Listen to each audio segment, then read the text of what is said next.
Quand le leader mondial du hamburger est prêt à tout, vraiment à tout pour vendre ses sandwichs et paraître en tout cas, lutter contre l'embonpoint des consommateurs. Regardez, ce sont des vélos à dynamo qui garnissent désormais quelques-uns de ces fast-foods, comme ici en Chine. Et puis on peut en même temps recharger son portable et manger. Ouais, c'est pour avoir bonne conscience en fait. Hein. Voilà. Ok. Il donne envie, bah tiens.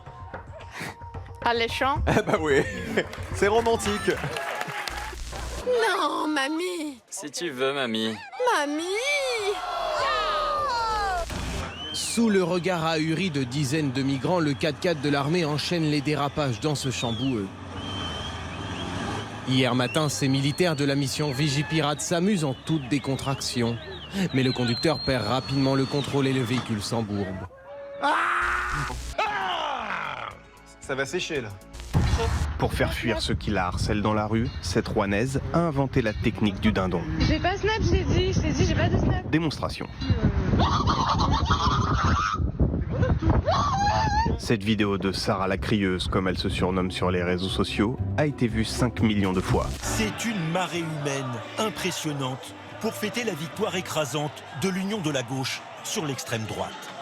Dans les rues de Santiago du Chili, ils affluent par milliers, portés par un espoir de changement dans ce pays dirigé jusque-là par un président ultralibéral. Voilà le repas de fête facturé 4 € servi à des enfants dans une école en Angleterre. Ces photos partagées en ligne par un parent d'élève suscitent des commentaires d'internautes totalement outrés. Des prisonniers feraient une émeute si on leur servait ça. C'est vraiment dégoûtant. Sincèrement, je ne donnerais même pas ça à manger à mon chien. Face au tollé, la direction s'est excusée et promet de rembourser l'intégralité des repas. Extrait de la foule comme une rockstar, il apparaît enfin. Gabriel Boric, 35 ans, devient l'un des plus jeunes chefs d'État au monde. Dans ce pays très inégalitaire, il a terrassé de 11 points le candidat d'extrême droite en promettant de taxer les plus riches pour améliorer le système de soins, l'éducation et les retraites. Merry Christmas, joyeux Noël en français, un petit message de 14 caractères seulement, mais qui vaut aujourd'hui très cher. Il s'agit en fait du premier SMS au monde envoyé il y a tout juste 30 ans, en décembre 1992. Et il sera vendu demain aux enchères en France, mise à prix 100 000 €.